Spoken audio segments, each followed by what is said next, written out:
Hear the bomb.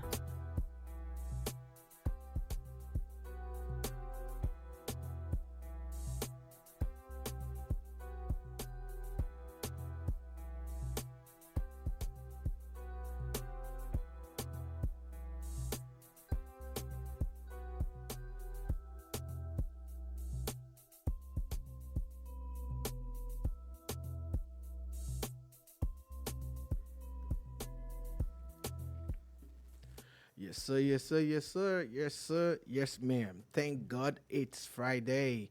Welcome to the Boombar on your Boom Radio NG. My name is Sola Rogers. And my name is Aladelpa, the one and only. Yes, the the big Boombar bad thing. is a 1 hour show where we talk music, shooting their sports, bodies. politics. The Boombar is a 1 hour show. Pardon the opera in the background. Excuse you. It's the, of someone who, don't worry. What's that supposed to mean? We're live, so yes. So we talk So I should music, shut up. music, sports, politics. So I should shut up. No, not necessarily. Just let me get a word in. Music, sports, politics, and everything in between. And of course, on Fridays, it's New Music Friday across the globe, and we, of course, are part of that movement. Remember that in the 5 o'clock hour, Friday, Saturday, Sunday, you will get to listen to New Music Nigeria. And in between that time, there are other things that we have for you right here on the Boom Radios and special programs. But today, music, sports, politics, and everything. And everything else in between. Yeah. So let's get right into it. Let's start from music, yeah. There are a lot of albums that came out this week. And also, there are actually a few just that I think that we should, go through. So let's get right into the music. There are a lot of albums. Black Bones released Emeka Must Shine, Reminisce, released ATSG, Alaye Toshe Gogo. Basket Mouth released Uburu. Mr. Easy released Evil Genius. And Rema released his EP, Ravage. Quite a number of albums this a whole weekend. lot. Yeah. That's a whole lot. And it is so humongous that we've not been able to get through all of them. Yeah. Let me start with what I've heard. Actually, I have listened to the Ravage EP by Rema. And, going back to the Rema that gave us Do Maybe, and the Rema that has evolved, he has continued to evolve. He has songs like Smooth Criminal, Red Potion, Don't Leave. You see, I'm just reeling out the numbers and the names of these songs. And it's a different Rema entirely. And it is a good EP. Like, it shows why these guys go on tour and why their fans will never get enough. This EP is going to have they keep doing everything to his ravers out there, because really and truly, you cannot ever refer to Rema as up and coming anymore. Oh yeah, well, you can never do that anymore. Definitely way past that. So a big shout out to Rema and the Ravage album. Okay, and moving on from that, one album that I think I listened to, I don't call it an album. I think there are just about 7 songs in it, but I think they're fantastic. Basket Mouth seems to have a thing for picking the right artist, and Australia's album has a mix and match of artists that you would not have thought about, and they actually gelled. You actually need to listen to it. One song that I think that, I listened to the first one, I'm like, oh, this is like my song of the week. Then I listened to the second one, I'm like, okay, no, it's not this one. But I think the one song on that album that did it for me, other than the song that he released earlier with Peruzzi, which I think that Peruzzi is a fantastic musician. The song we have not heard from Lekon in a while. No, not really. Yeah, no. Lekon actually dropped a couple of songs. When last? In the last 1-2 months. It's actually that's not a while. Trust me. A lot of people might not be getting on with Lekon, but trust me, he's not been that quiet. So anyway, he definitely got on Basket Mouth's album, and this particular song has him and Fowls on it. I think it's a fantastic mix and match of artists. The Basket Mouth song, what I think was it's not Benson. No, I think I'm mixing it with Reminisce's album. But really, I think that Uburu is actually a very nice body of work to listen to. I think it is fantastic. It is.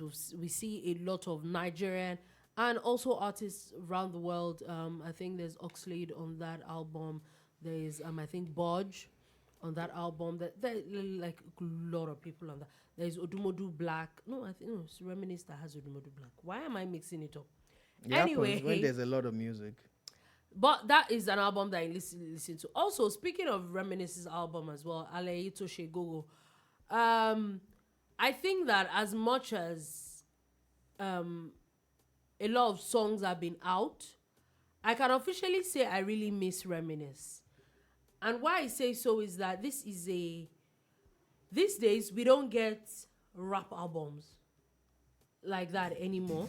Yeah, you know, the rap artists that, you know, they drop the album and then a few songs might be rap, and then we you know, they've all diversified into different things, which I think is very versatile. I'm not knocking anybody down for whatever it is. But I'm saying that there was a lot of hardcore rap. Like, I'm like, okay, this is the remedies that we missed, yeah? It was beautiful. And this thing that he and Olamide does, I think this is like the second or third song they've done it, that Olamide is singing the chorus of the song. I think it is fantastic. It's a fantastic idea. They've done it over and over again, and it has worked.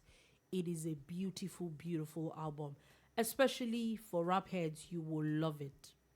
You might not understand a lot of it because you're a rap, but really, at times, these days, songs have transcended understanding the lyrics anymore. You literally sing songs, you have no idea what it means. Yeah. But it actually works. So, but I think this is a fantastic album. Alrighty. So, go cop. Yeah, you definitely. By Reminisce. Black Bones also has his album. I've not listened to it. But I'm actually looking forward to listen to his album. In the past Maker Must Shine couple of months, Black Bones has evolved. He's doing really well, from singing to rapping to directing to, you know, is producing. Is really done really well for himself. So that I'm actually like looking forward to. Another person that I'm looking forward to listening to the album is Mr. Easy's album. And the main reason why is because personally I've not been feeling a lot of his songs. But I kind of feel that he can do a lot more.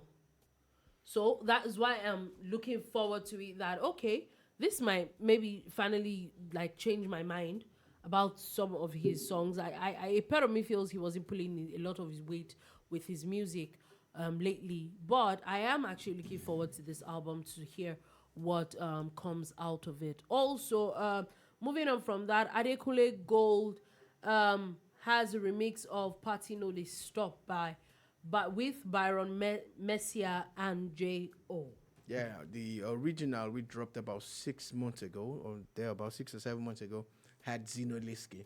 So this is the remix. It's a song that you want to go check out. The original one got a lot of buzz on social media and streaming platforms. It's a huge song. So go check this one out too. Oh yeah, definitely. Also, Coral Santino has Holiday Sleeping. Oh yeah. Kwesi Arthur with I listened Live. to that one. You know, I like me some Coral Santino. So yeah, I did listen to that one. It's Coral Santino. And coming all the way from Ghana, Sarkodie decided to feature Ruga till we die. Also, King Promise. King Promise doesn't want to leave Nigeria. King Promise is one of our own now. He's we have inducted him into the. He's actually a fantastic Ghana artist. Nigeria Hall of Fame. Yeah, he has Perfect Combi featuring Gabsy. There are a lot of songs. Skills has Proof of Life. Good Girl LA has Lethal, and Jackie has Rent Free. There are actually a lot of songs that are out there, so you should actually go check them out. Whatever you're checking out, please look for David Guetta and Ira Star. Oh, I didn't get that. In all you're getting, get David Guetta and Ira Star. Please, just do a Google search for it and everything, and you'll be glad you did. Because especially if you like, electronic dance music, EDM, you like David Guetta style. Just imagine the kind of people who he has collaborated with, and now Ira Star she's on that plane too. So, and it also features Lil Durk. So, go check out David Guetta, Ira Star, and Lil Durk. The title is Big Fu, like BIGFU.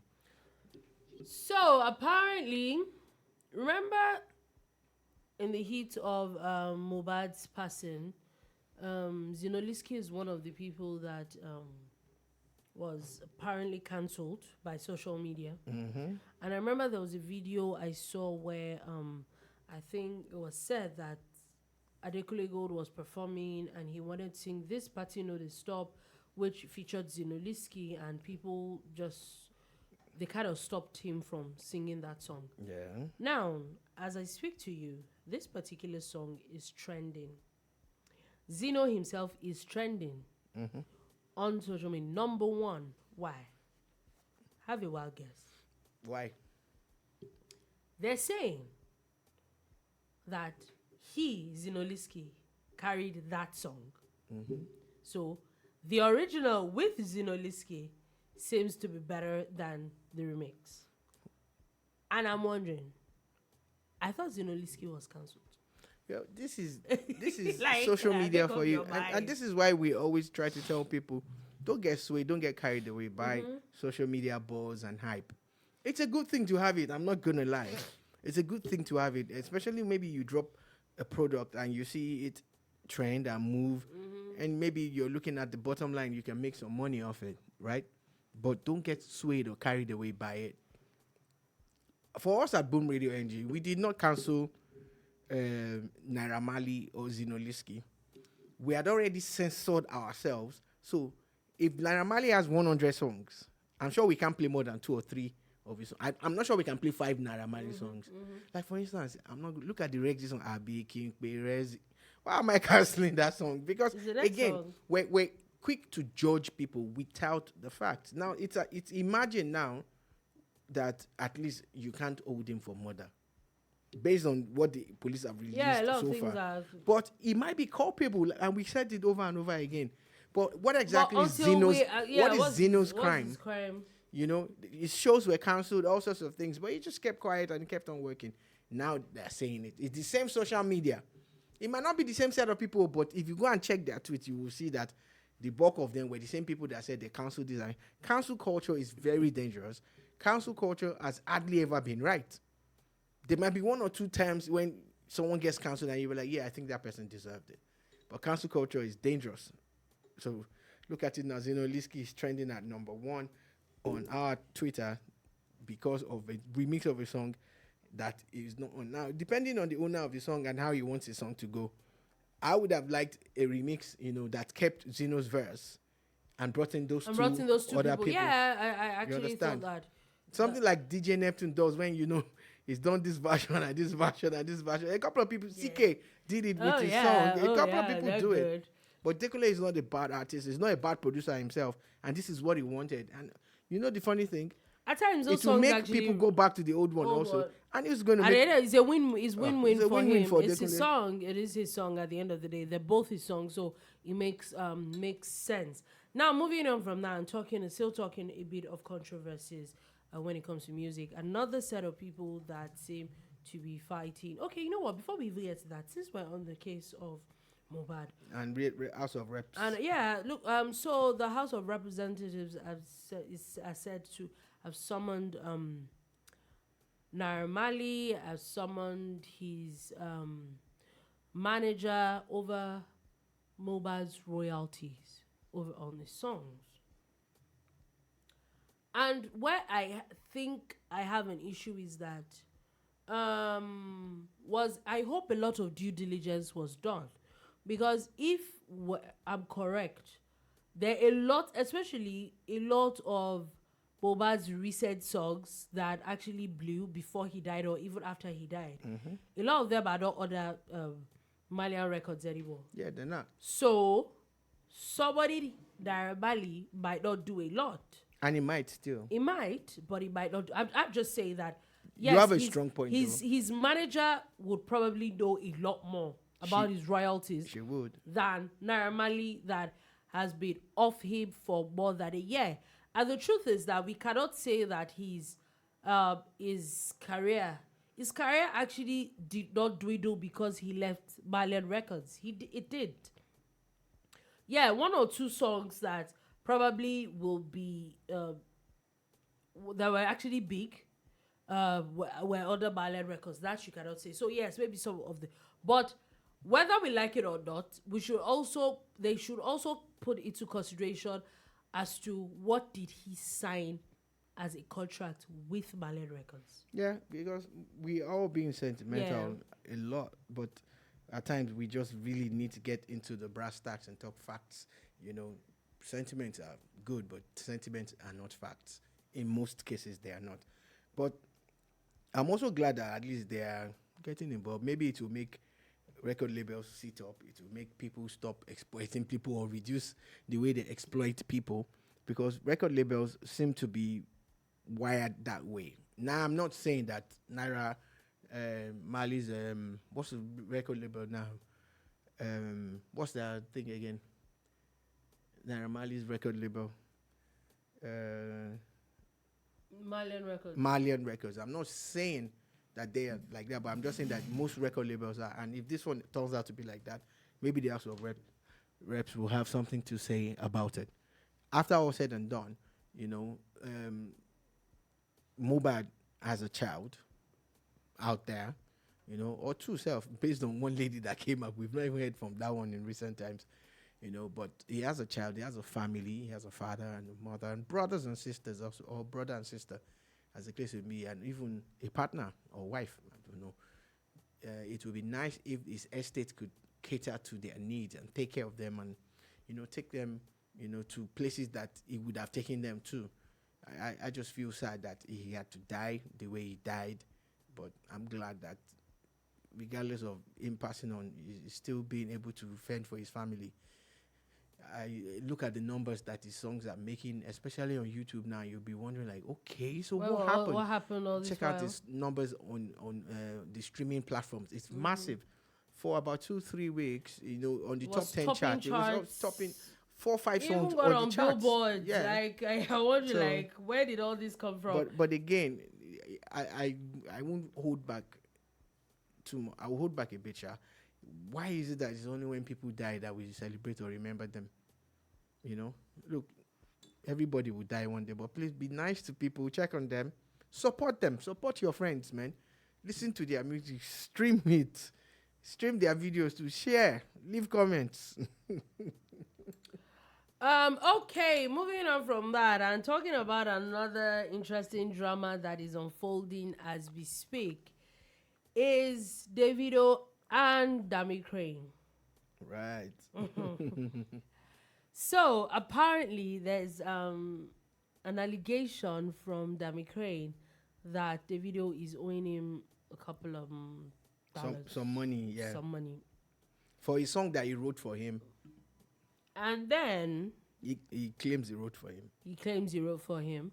And Davido is coming out to say that he gifted him verses. He stayed in his house when he was in the US. According to Davido, when Dami Crane was homeless, allegedly. And now there is a lot of, back and forth. There is a tweet from Dami Crane as OBO001 David O. Please pay me my money. I know they beg you. It's my work. You know, gas jackpot. Now, my issue with all this drama is that if, according to Dami Crane, this has been happening for a while, I know that it's something that SR says a lot on the show and says that people have to, people can do what they do, can bring their grievances to social media. It might help. It helps a lot of people and all that. I'm wondering, like, have you reached out to his management? At this point, I don't think that it would have been a bad idea to sue him, especially if you have evidence. And it does, maybe at a point, it would have looked like some people will cower to it, and maybe Davido would probably pay him, it could help. But at this point, it looks like Davido is not backing down. And he's claiming he's not owing him any money. Yeah, according to Davido, he said the 3 times that he worked with Dami Crane, he didn't get paid for it. So he's also saying that if anybody's owing him, it is Dami Crane that's owing him. That Dami should be the one to pay him, not him paying Dami Crane. And Dami Crane has been going on about this. A couple of months ago, when something happened and people were coming for Davido, he also jumped on it and said some things. And of course, you read a tweet from Dami Crane that he dropped. From the look of things, these two were friends. There's something that's brought them together, and there's something that's put them apart, you know. Let me read the quote from Davido. He says, "I never got paid for that also. 3 verses I have gifted you. All your," I'm going to read it, "your dead career. Oh yeah, plus my royalties. We charge now, so that's about $150K times 3 a verse. Also, house rent and food. When you stayed in my house in Atlanta, when you were homeless, the level of ungratefulness is alarming. Lesson learned. Street no get memory. You get." So this is him hitting back at Dami Crane, saying that it doesn't owe Dami Crane anything. Okay. Wanted to put up. There's a tweet that Dami Crane had put out after what I read earlier. And someone had replied and said that make an official report. And according to Dami Crane, he said, made a report since exactly a year ago where he now sees Ben Udeyi, who is, I think, Lagos PRO. Hopefully, it gets looked into by God's grace. Now, Ben Udeyi goes ahead and replies and says, proof? That was 2 hours ago. Yeah, so he has to actually write a proper, what's it called now? Petition. And that's the thing. Did he actually ever really write this petition? And even if you wrote the petition, you have to have proof. I think that at times not saying that he's lying or is I'm just saying that at this point, for you to engage someone, especially when it doesn't look like Davido wants to get intimidated with this, I think that people need proof. You need proof for you to state your case in this kind of matter. If you're talking about proof, this is Davido putting out screen grabs of work that he has done with Dami Crane. Do you get? And so Dami Crane, needs to respond to that, because, there's this tweet from Dami Crane said, who brought out this tweet? Factually, I was the first person to call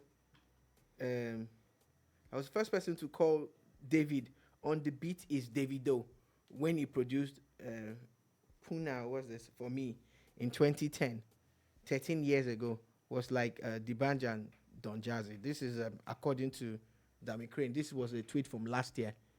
It became a signature for Davido. On the beat is Davido.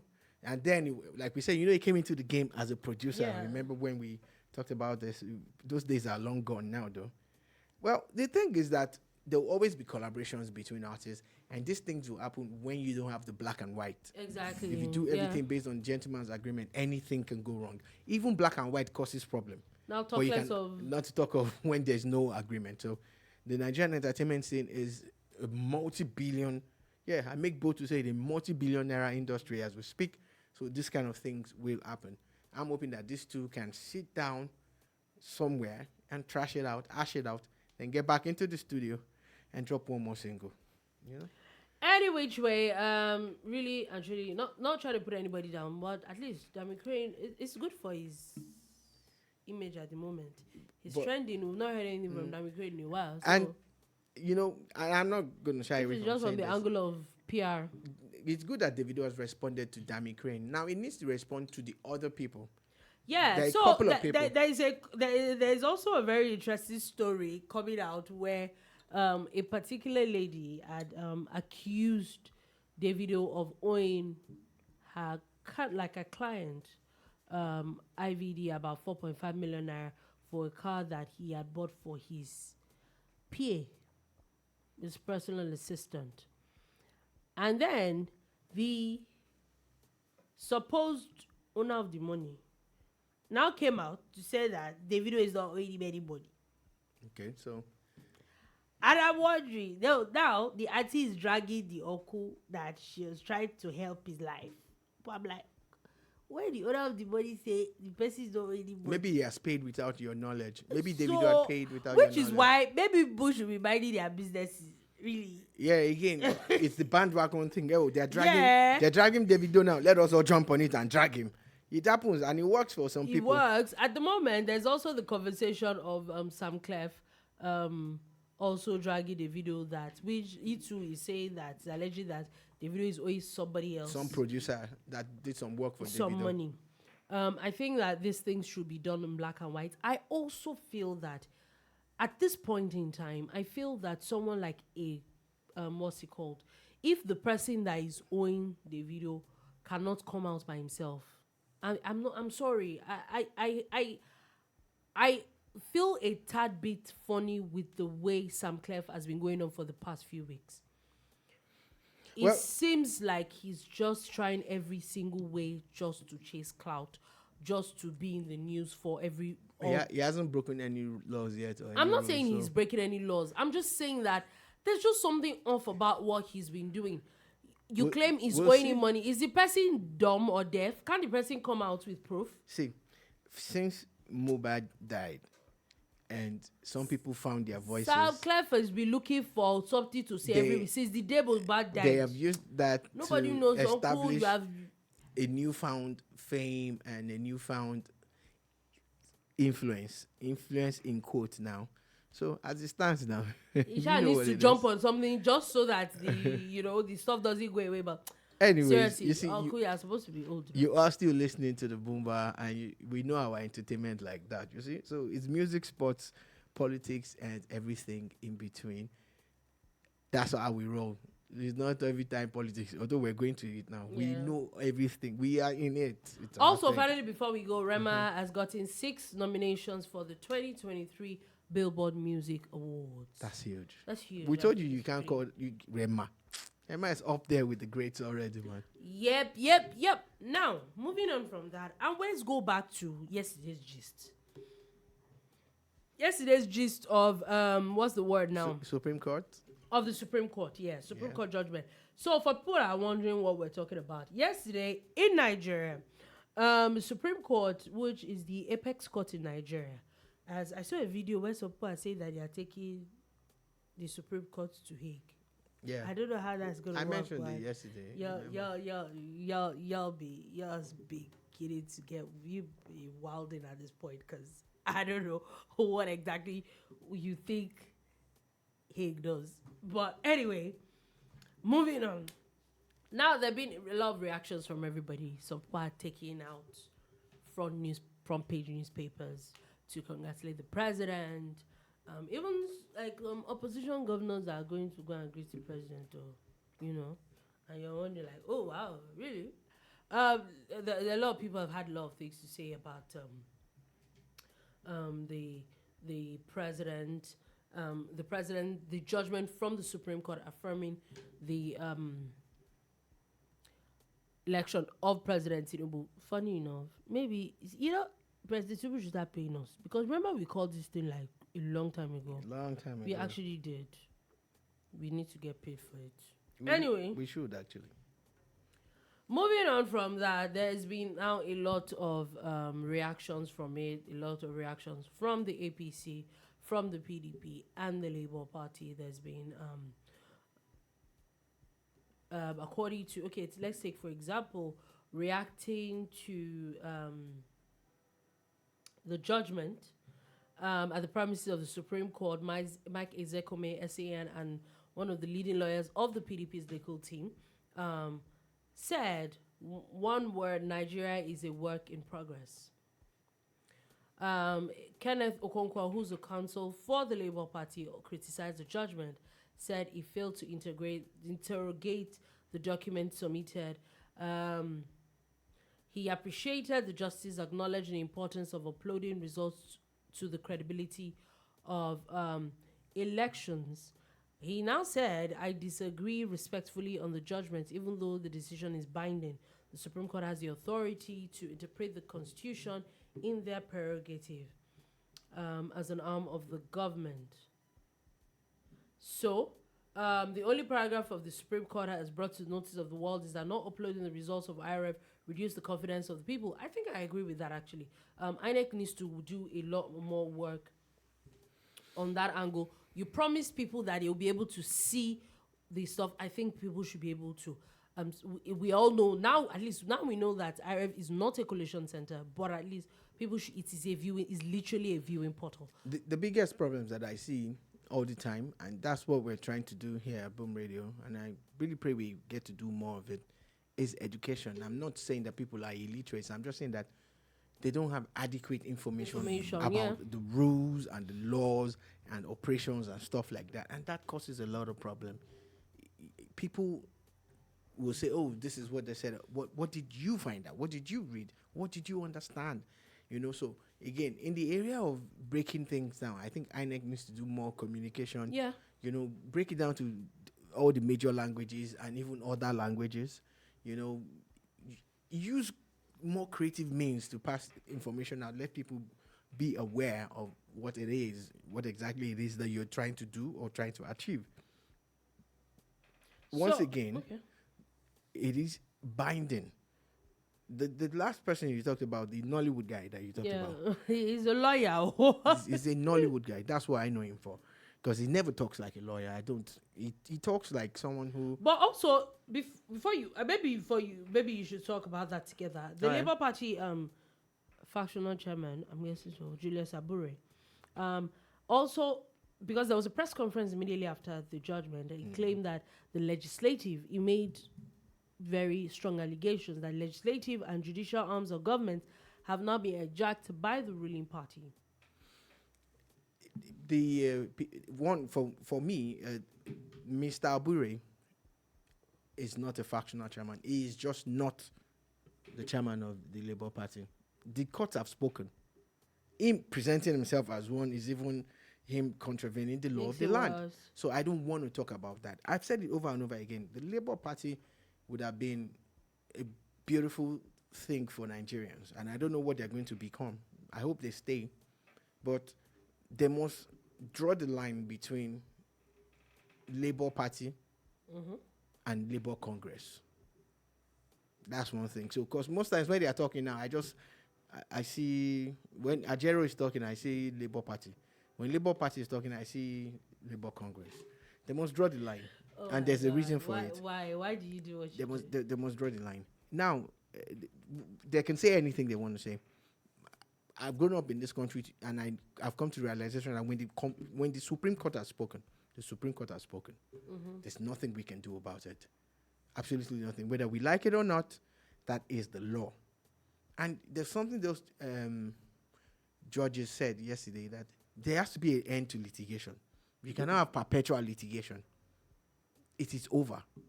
Wake up, smell the coffee, it is over. You are actually in your right to disagree with the judgment. But suddenly there's a King Sunny Ade song that has now become very popular in the last 24 hours. In Yoruba, it says, Eni tolong dalejo tolong ogba to fakpada or something kawobi to ma gbejo lo. Let me try to interpret it.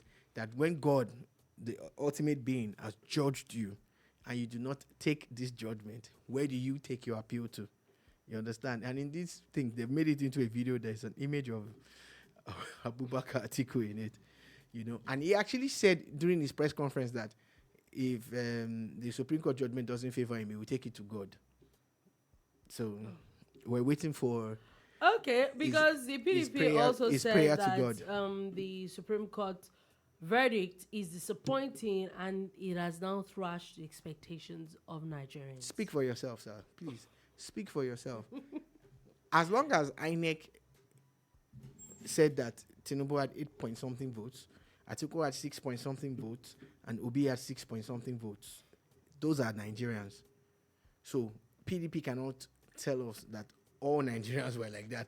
There was a party outside our court yesterday. There was a massive party outside the court. Today, someone has spent millions of naira taking over all the major newspapers in this. If you know how much that person has spent. So when you say Nigerians, the people on the street having that party, they are Nigerians. The person who's taking that advert is Nigerian. Those governors from PDP and APC that flew to meet the governor yesterday, the president yesterday, they are Nigerians too. So, dear PDP, speak for yourself. Speak for yourself. The PDP is failing as a party. It used to be Africa's biggest party, but look at it within themselves. They just couldn't keep their house in order. Just imagine if they had swallowed their pride. And everybody was just, And they did not let Obi go. They did not let Wike go.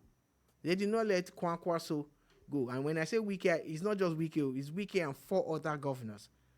If they had stayed, PDP would have won. They would have won this election. Yeah, I think so. They would have won this election.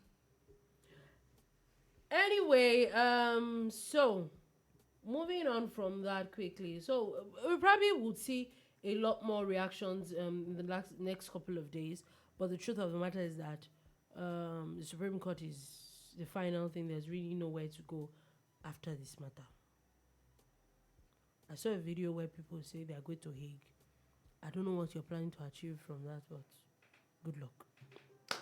Anyway, moving on from that quickly, and let's move on to a very interesting story where a sitting senator, in the person of Senator Sunday Karim, has the audacity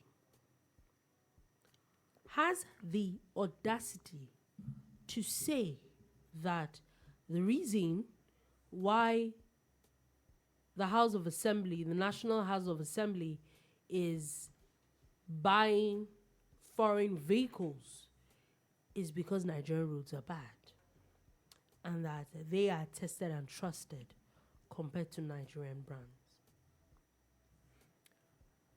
I don't know. I'm sorry.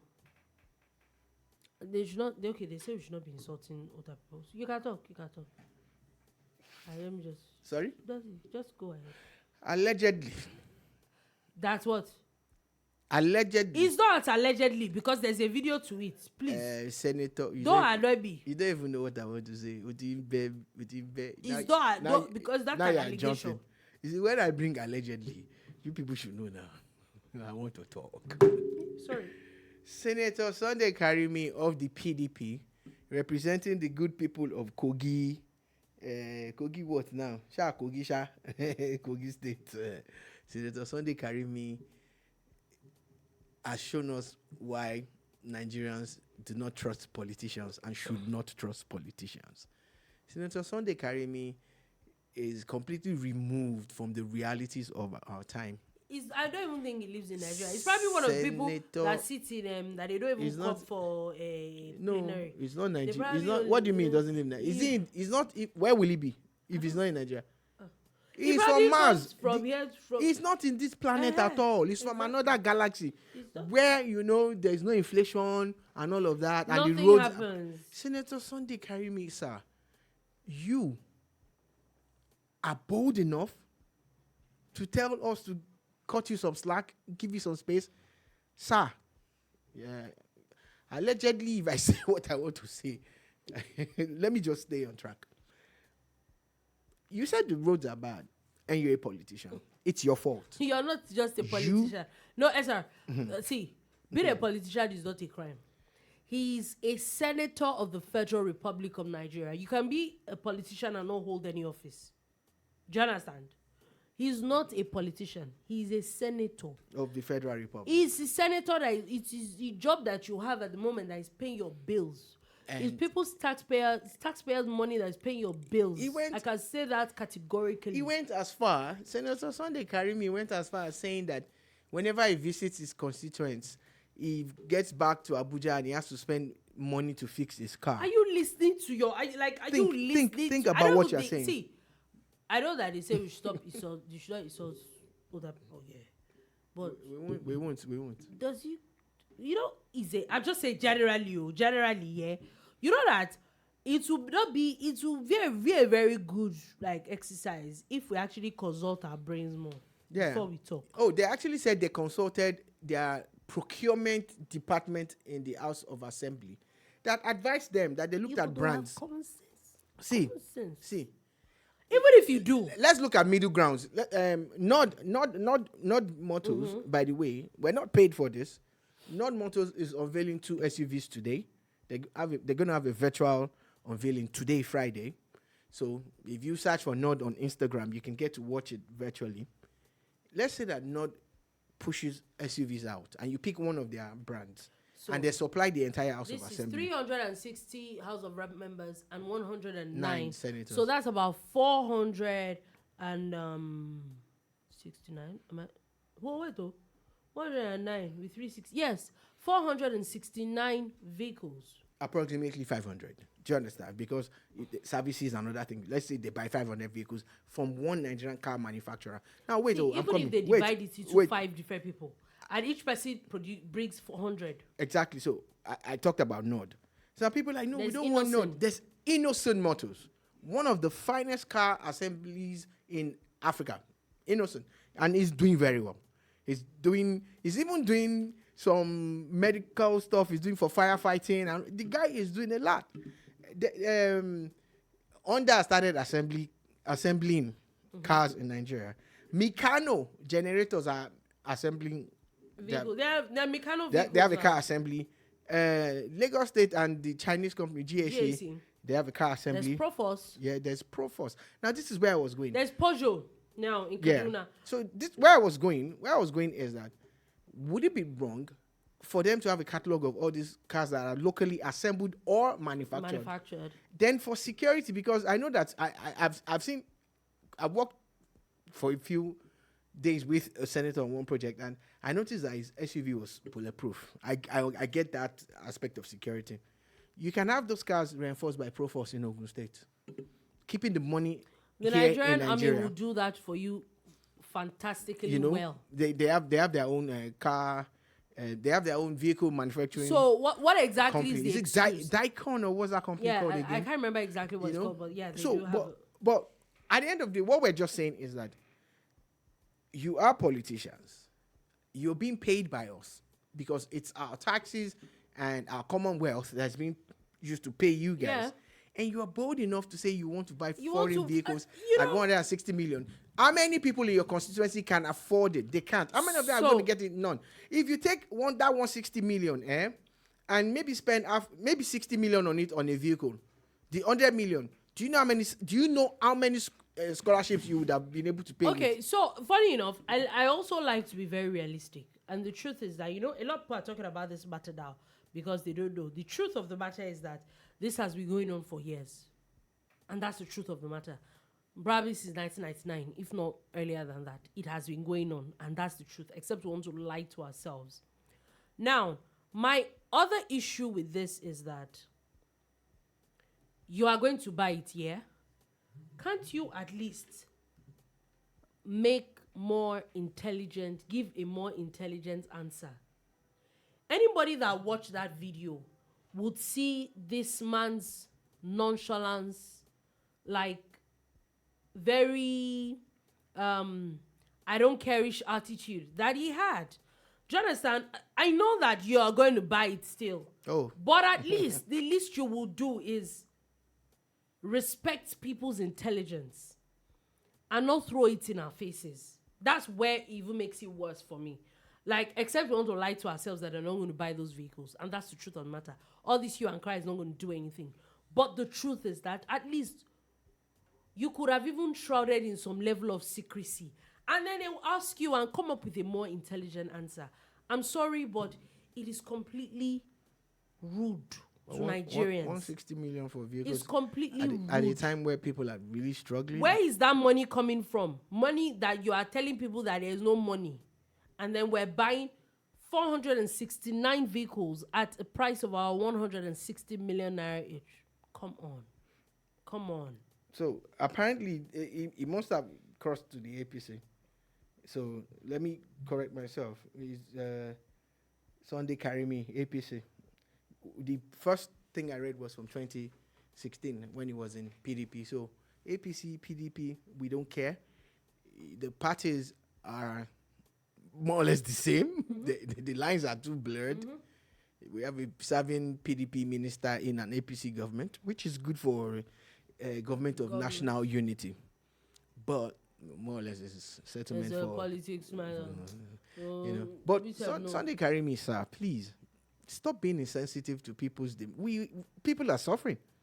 People are actually suffering, and you think getting a 160 million naira car is a priority, bro? Which car they used before? Why we now not even use our own car for now? You don't understand? They giving them money for house, giving them money for everything. Why 160 million? Make it like, okay, even if they won't buy, make them buy something. We're saying, we're never saying you shouldn't get cars. Like try to be a bit sensitive to the plight of a Nigeria. Nigerian-made vehicle. Exactly. And if you have to reinforce it, I personally pay feel for that money is going to do a lot into the manufacturing and assembling, what's it called? Economy in Nigeria. But no, you're going to go and dump that money in another country. Anyway, talking about being sensitive. There's an issue that is going around with the House of Representatives where people are talking about the normal standing committees in the 10th Assembly. Now let's go back a little bit. According in the 8th Assembly, in the 7th Assembly had 89 standing committees. The 9th Assembly under the former Speaker Yakubu Dogara had 96. Which is more. Yeah. Under the 9th Assembly under Femi Gbajabiamila, there was 109. That's 90 again? Yes. That means Dogara was 8. Was then. 8th, yes. So under the 9th, there was 109 standing committees. Now, for this particular one, they have 134. That's a lot. But the thing is, now a lot of people are talking because all these people, there's allowances and all these things for all these committees. Now people are saying, do you read, because it's the same number of people. So why do we have? So why do we need 134? I think I agree with that, because if 96 had functioned at some point, 80 something had functioned. 89 had functioned. Why do we need 134 subcommittees in the House of Reps? I think it's a lot too. If they're saying that they are breaking it down further to carry out their oversight functions more, we get that. But at what cost also?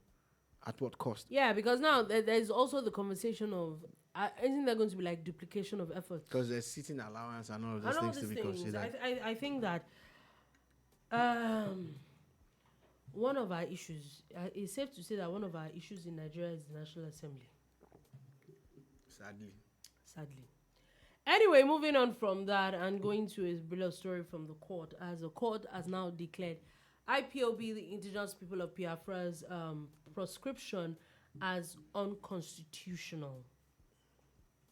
Now, I think this is a court in Enugu, the state capital of Enugu State, yesterday, where they were saying that the judge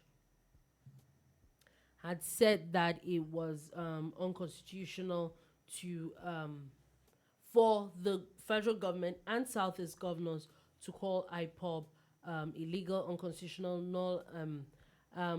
It was illegal, it was unconstitutional, and it was null and void, the proscription of IPOB, saying that they are was an organization comprising of citizens from the Igbo and other Eastern Northern Nigerian ethnic groups, advocating for right to self-determination, and they're being discriminated because of ethnicity, which is against the law in Nigeria. Also, he had ruled that the federal government is supposed to release the immediate release of Nnamdi Kanu and payment of 8 billion naira as damages. Okay. In 2017, a federal high court in Abuja, dismissed the application by IPOB asking for an order reversing the order proscribing the group and designating it as a terrorist organization. And that is from the judge even awarded 500,000 as cost against IPOB for filing what he called an unmeritorious application in a court in Abuja in 2017. In 2023, a court in Enugu, and if you notice the trend, most of the judgments that have been in support of IPOB have been gotten from the Southeast. The Nigerian judicial system is supposed to be a central system where so why is how there is no this synergy judgment that was confirmed and reaffirmed now against the government? Do you get? Now, I personally feel that the judiciary need to get on the same page. Get your acts together. What form this. of new evidence was presented to say that the proscription of IPOB is wrong? But taking it a step further, because when it comes to religion and ethnicity and race, we need to tread carefully. Let's really ask ourselves, at what point in time will the Nigerian elite, the political class, have a sit down and look for a solution to IPOB yearnings and Biafra's yearnings? Could it be that really and truly the people of the Southeast really want to go away from Nigeria? I don't have a problem with if anybody wants to go. Sadly, at the moment, it is not in Nigerian constitution, so that angle of it. That's what I'm saying, Dolupo. Let me just finish. Okay, yeah, carry on. I get the angle that it is not in our constitution, and maybe it's something that we need to sit down and talk about. Maybe you're depriving people of their human rights, yeah. But where I have an issue is how, because you want something, how violence, killing and maiming and destroying the economy of the environment that you claim to be fighting for, how you want to use that as a way to strong arm the government into getting what you want, I don't think it makes a lot of sense. Yeah, the proscription of IPOB was done under the Terrorism Prevention Act.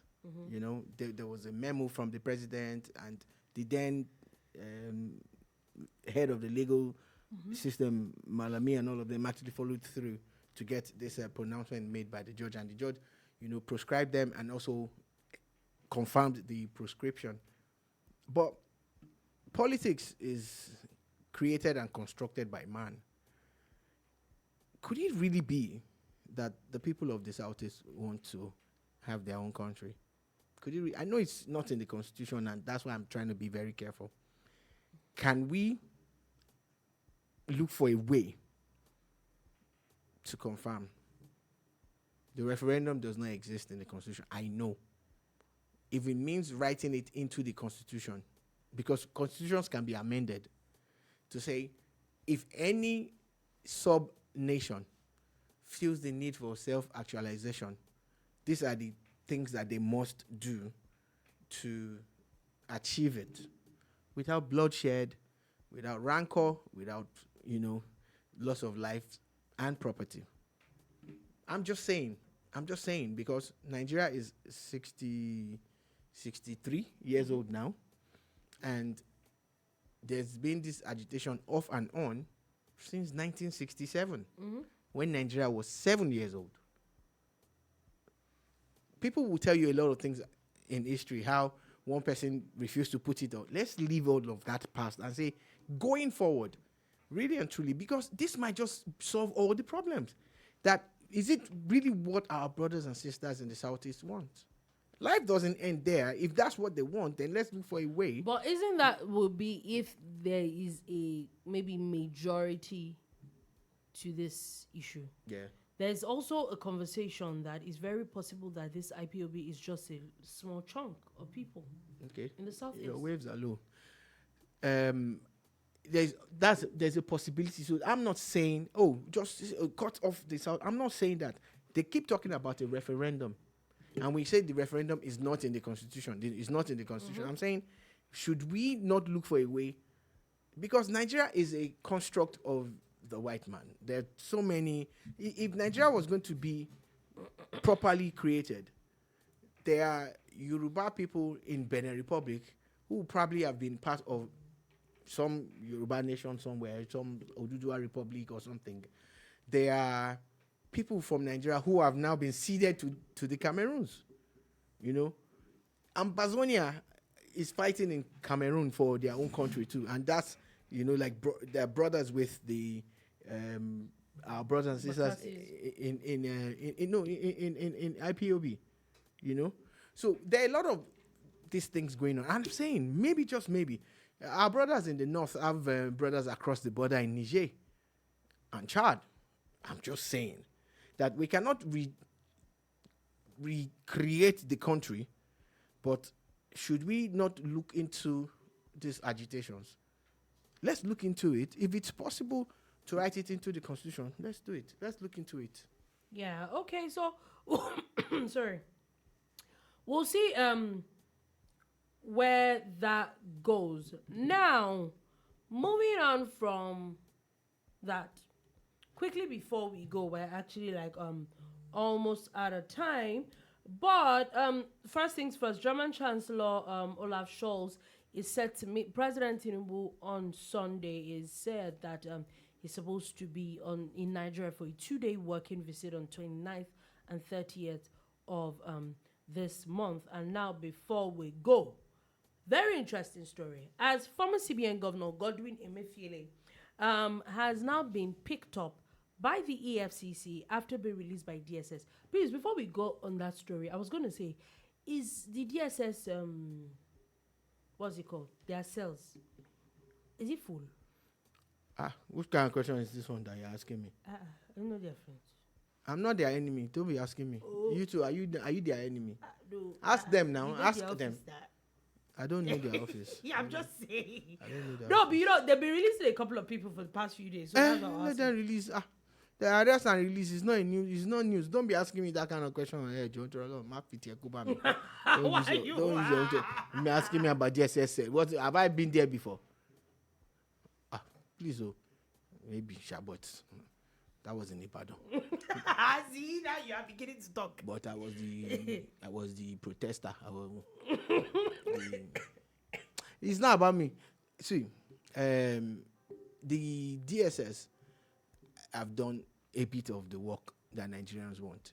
But you see, the allegations against former governor of CBN, Godwin Emefiele, are more of financial. And that's what the EFCC was created for. So I see a game of, let's try get Nigeria's money back one way or the other. Allegedly stolen by Oh my God. the former CBN governor and his cohorts. Allegedly. Oh my God. Anyway, we'll see where this goes, because I personally feel that you should have at least given him, let him and his Bible go and rest a few days. The world is changing. Many things are happening. Can't you just give the man like a few days? Just to, He can just rest. to He can rest in EFCC now. Anyway. I'm sure their food is different and their drinks will be different. On that note, that is all we have to take today. Really? On the boombar, yes. Thank you for listening. Thank you very, very, very much for watching. We'll be back again on Monday at 3 p.m. West African time to give you another wonderful edition of the boombar. Do have a beautiful weekend, but still you would catch a lot of Boom Radio is still on. There is New Music Niger from now till Sunday at 5 p.m. Definitely we're going to be giving you all that music.